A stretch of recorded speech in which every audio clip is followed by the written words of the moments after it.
Hallelujah. Good morning. सुबह हो चुकी है, आज रविवार है, प्रभु का दिन। चर्च जाना है ना? रविवार है, चर्च जाना है। कितने उत्साह के साथ में, खुशी के साथ में चर्च जाने के लिए तैयार होना है। जब लोगों ने मुझसे कहा आओ यहोवा के भवन चलें, तब मैं आनंदित हुआ। क्या हम भी दाऊद की तरह आनंदित होते हैं? अरे ठीक है, तुम लोग निकलो, मैं धीरे से आ रहा हूं, थोड़ा लेट जाएंगे तो क्या होगा। इस प्रकार लापरवाही से लेने वालों में से हैं। प्रभु से प्रेम करने वाले उनकी कलीसिया से प्रेम करते हैं। उनसे प्रेम करने वाले अपने जीवनों में प्रभु की आशीषों को प्राप्त करते हैं। आइए छोटी प्रार्थना।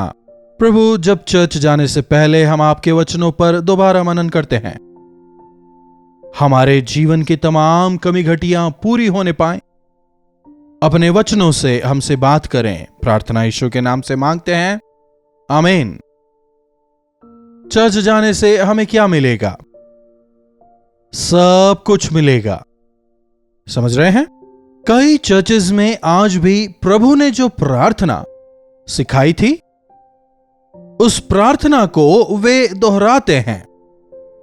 सभा के समाप्त हो जाने के बाद आशीर्वाद के पहले सब मिलकर इस प्रार्थना को करते हैं। ऐ हमारे बाप, आप जो आसमान में हैं, आपका नाम पवित्र माना जाए, आपका राज्य आए। जिस प्रकार आपकी मर्जी स्वर्ग में पूरी होती हो, पृथ्वी पर भी हो। जिस प्रकार हम हमारे अपराधियों को क्षमा करते हैं, आप भी हमारे अपराधों को क्षमा करें। हमें परीक्षा में ना ले जाएं, बल्कि बुराई से बचाएं, क्योंकि महिमा, इज्जत और जलाल आप ही का है, आमीन। क्या आपको यह प्रार्थना याद है? कुछ लोग ऐसे भी हैं जो यह कहते हैं कि यह अनुष्ठानिक प्रार्थना है, इसे करने की कोई जरूरत नहीं। कुछ लोग आदतन यह करते हैं। कुछ लोग कितनी ही बार यह प्रार्थना कर चुके हैं, फिर भी आज भी किताब से पढ़कर यह प्रार्थना करते हैं। हम जो भी करते हैं दिल की गहराई से हमें करना चाहिए। इसे लोगों ने नाम दिया प्रभु की प्रार्थना, लेकिन जब हम स्वर्ग में जाएंगे वहां हमें प्रार्थना करने की जरूरत नहीं पड़ेगी।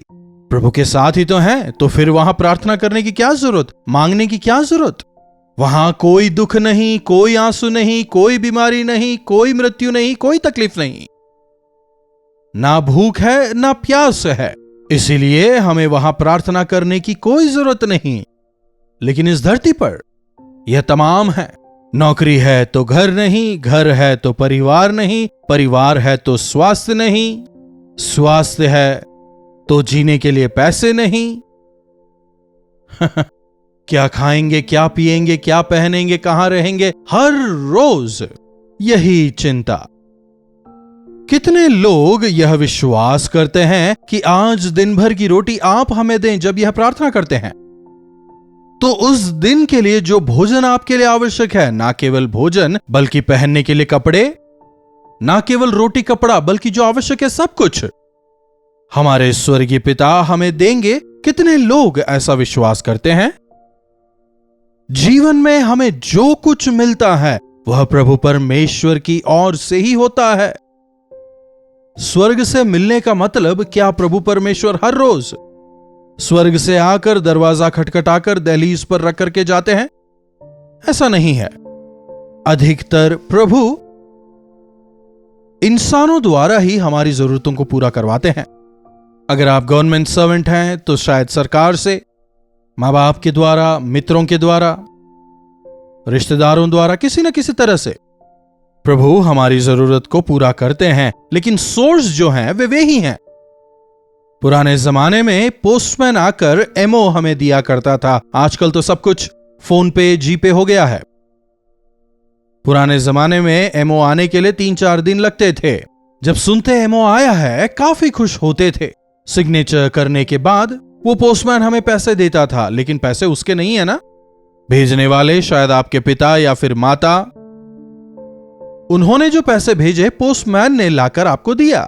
इसी तरह से आपकी जरूरतों को पूरा करने के लिए प्रभु लोगों का इस्तेमाल पोस्टमैन की तरह करते हैं।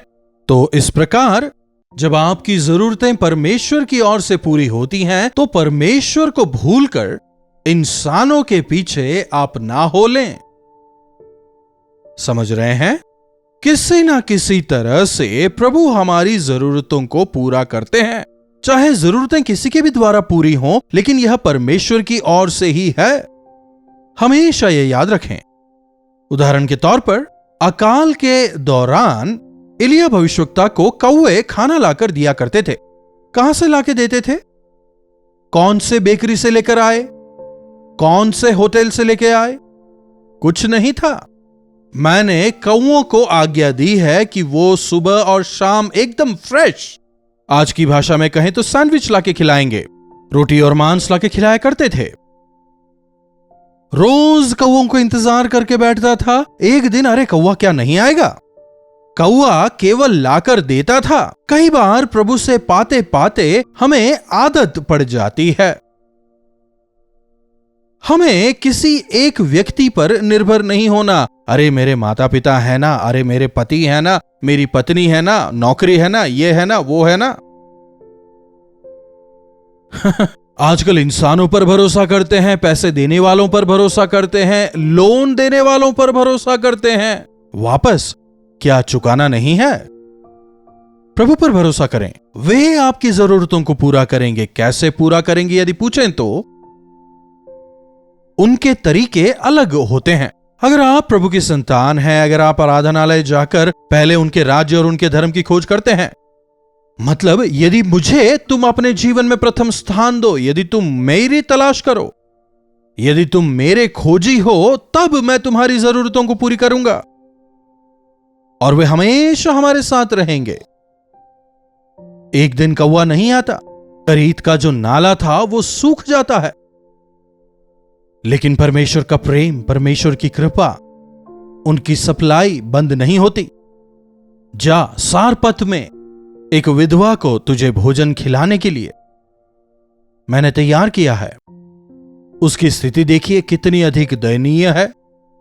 उस विधवा के पास बहुत थोड़ा सा आटा और थोड़ा सा तेल है।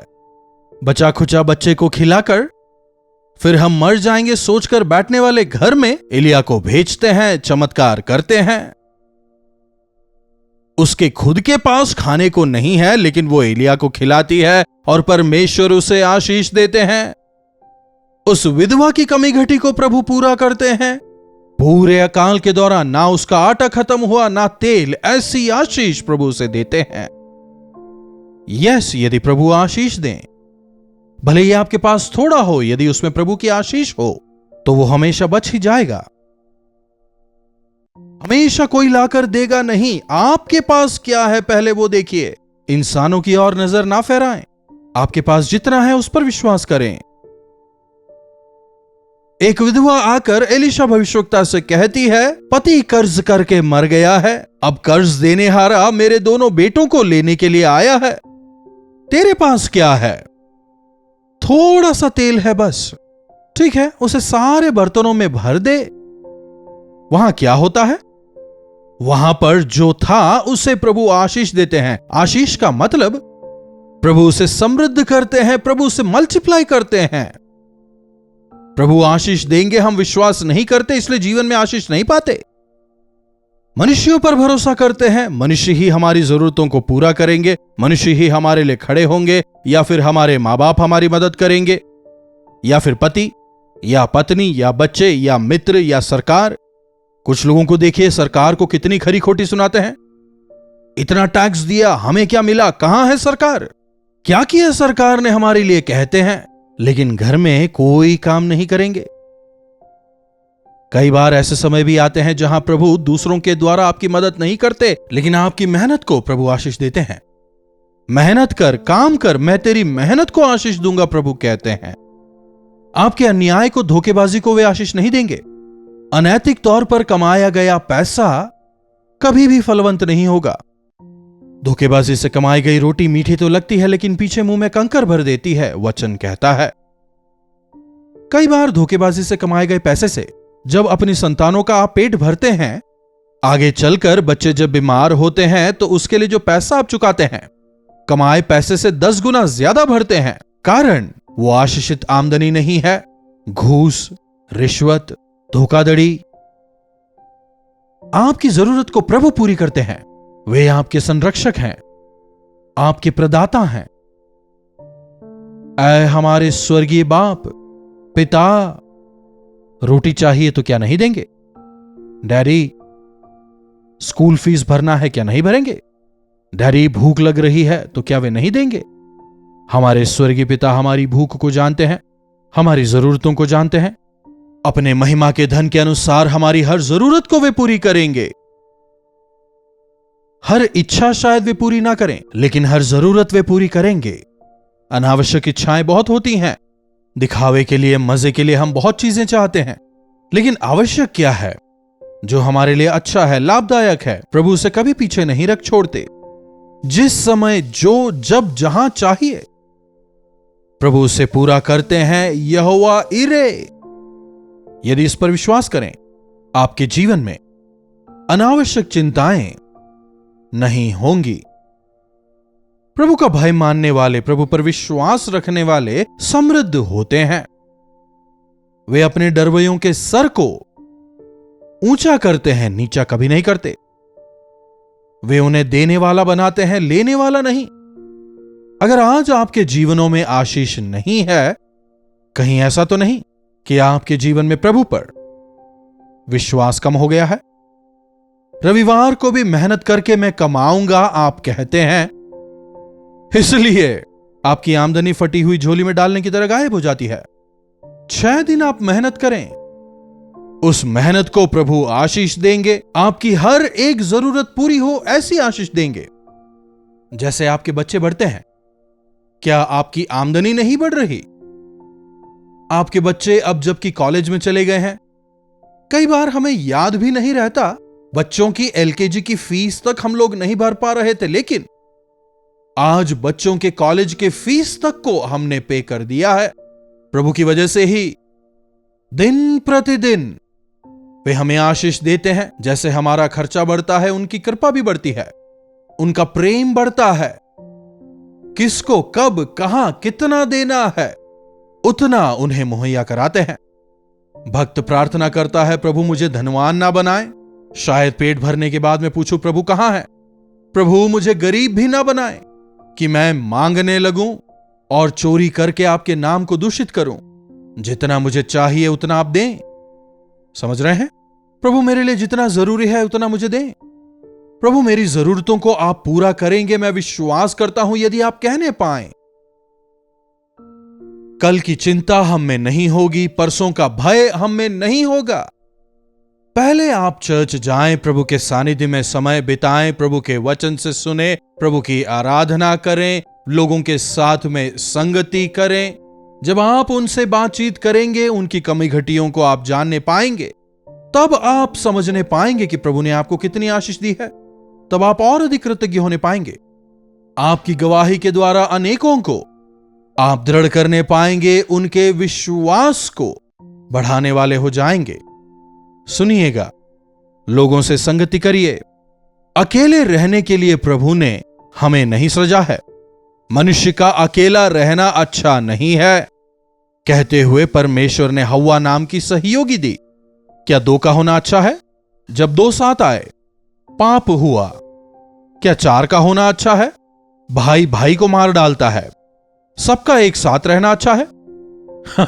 उत्पत्ति 11वें अध्याय में अगर देखें तो सब लोग एक साथ रहते हैं और मिलकर गुम्मट बनाने की कोशिश करते हैं। उन्हीं दिनों में उन्होंने ईंट तैयार किए और मिट्टी से जोड़ जोड़कर आकाश तक पहुंचने वाले गुम्मट को बनाने का प्रयास किया। सबका एक साथ रहना ठीक नहीं कहते हुए परमेश्वर उनकी भाषा में विघ्न डालते हैं और वे सब लोग पृथ्वी भर में फैल जाते हैं। क्यों? क्या एकता से प्रभु जलते हैं? देखिए, इन दिनों में हर जगह फ्लैट सिस्टम नजर आते हैं, स्काई स्क्रेपर्स। 20, 30, 40, 50 मंजिला इमारत खड़ी करते हैं। मनुष्यों को जो विभिन्न प्रकार की बीमारियां होती हैं, उसका कारण जानते हैं? पुराने जमाने में खुली जमीन होती थी, घर जो है खुला खुला होता था, ताजी हवा, सूरज की रोशनी घर में आया करती थी। भले ही फैन ना हो, करंट ना हो, लाइट भी ना हो, फिर भी इंसान स्वस्थ रहते थे, खुश रहते थे। लेकिन अब इंसान इकट्ठे रहते हैं, पाप बढ़ने लगा है। जब हमारी जरूरतों को पूरा करने वाले प्रभु हमारे साथ हैं तो हमें डरना क्यों? उठाने वाले वे हैं, स्थिर करने वाले वे हैं, गिरने से बचाने वाले वे हैं। यदि हम चर्च जाएंगे, यदि हम प्रभु के वचनों से सुनेंगे, प्रभु की आराधना करेंगे, प्रभु के संतानों के साथ संगति करेंगे, वचन की इन सच्चाइयों को हम समझने पाएंगे। क्यों ना हम प्रभु पर अपनी आस लगाएं, प्रभु पर भरोसा करते हुए आगे बढ़ें। छोटी प्रार्थना। महापवित्र पिता परमेश्वर, हमारे स्वर्गीय पिता हमारी हर एक जरूरतों को पूरी करेंगे, चाहे इंसानों के द्वारा या दूसरे तरीकों से। हमारी जरूरतें पूरी होंगी, लेकिन हमारे स्रोत प्रभु ही हैं, हमें प्रभु ही से मिलता है। इस बात को समझकर आपकी स्तुति करते हुए, आप पर विश्वास रखते हुए दृढ़ता के साथ आगे बढ़ने का अनुग्रह आप हम में से एक एक को दें। प्रार्थना यीशु के नाम से मांगते हैं, आमीन। अब हमारे पिता परमेश्वर का प्रेम, प्रभु यीशु मसीह का अनुग्रह, पवित्र आत्मा की संगति और सहभागिता हम में से प्रत्येक के साथ आज, कल और सर्वदा बनी रहे, आमीन। प्रभु की महिमा हो। आप कहां से हमसे जुड़ रहे हैं, लाइव चैट पर आएं, अपने और अपने शहर का नाम हमें बताएं। आपसे जुड़कर हमें प्रसन्नता होगी। साथ ही साथ चैनल को सब्सक्राइब करें। जरूरतमंदों के साथ आप इसे शेयर कर सकते हैं, लाइक करना भी ना भूलें। अपने प्रार्थना विषयों को आप हमें 9884907779 पर व्हाट्सएप, वॉइस मैसेज या टेक्स्ट द्वारा भेज सकते हैं। हम अवश्य प्रार्थना करेंगे। इन्हीं वचनों के साथ मैं आज आपसे विदा लेना चाहूंगा। प्रभु का अनुग्रह हम सबों पर निरंतर बना रहे। कल्वरी दर्शन, ये है प्रेम के दर्शन, यीशु प्रेम के दर्शन।